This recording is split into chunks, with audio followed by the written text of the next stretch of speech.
women need more protein as they get older, and they need to lift weights, and it's all in conjunction, and it's really important, and we understand that. And I think there's very much a conversation and education around that, which is amazing. But then perhaps we're slightly neglecting the fibre part of including that into our diet. And why is fibre important?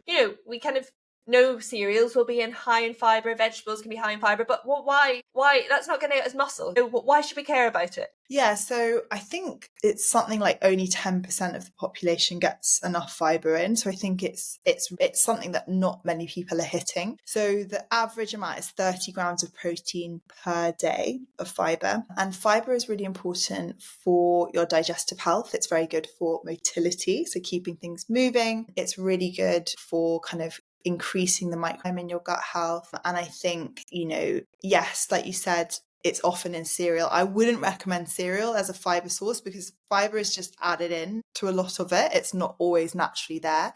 But oats, if you're just eating like rolled oats, they're a really good source of fibre. Things like beans, legumes, chickpeas, even just having a handful of them every single day in your lunches, you're going to like skyrocket your fibre intake. Obviously, fruits and vegetables also a really good source of fibre. But I think one of the biggest things is, it's just eating more plants. The more plants you eat tend to increase the amount of fibre that you have. And again, when I'm saying plants, I'm talking fruits, veg, but I'm talking nuts, seeds, legumes, grains as well. So having that diversity of all of them is what helps. I think I don't like tracking, but sometimes you do have to kind of do it at the beginning just to get a bit of a rough idea. But as I've said, like if you are crowding in, so you're adding seeds onto your salad, you're adding chickpeas into your lunch or something, that's kind of the best way of increasing your fibre intake and just having that diversity as well. But I think you're so right. I mean, my kind of big things are like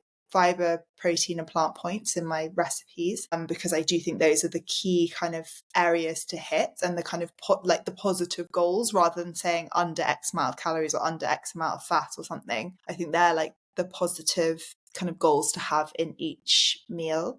But I think, yes, so many people are lacking fibre. And I think that's mainly because of the amount of processed food people are eating. They're choosing white bread, processed meat, all these sorts of things that are really, really low in fibre. And I think when you're increasing your protein, try as much as possible to have protein from whole natural sources rather than from like bars or powders as much, because they are also much easier to eat with fibre-rich food.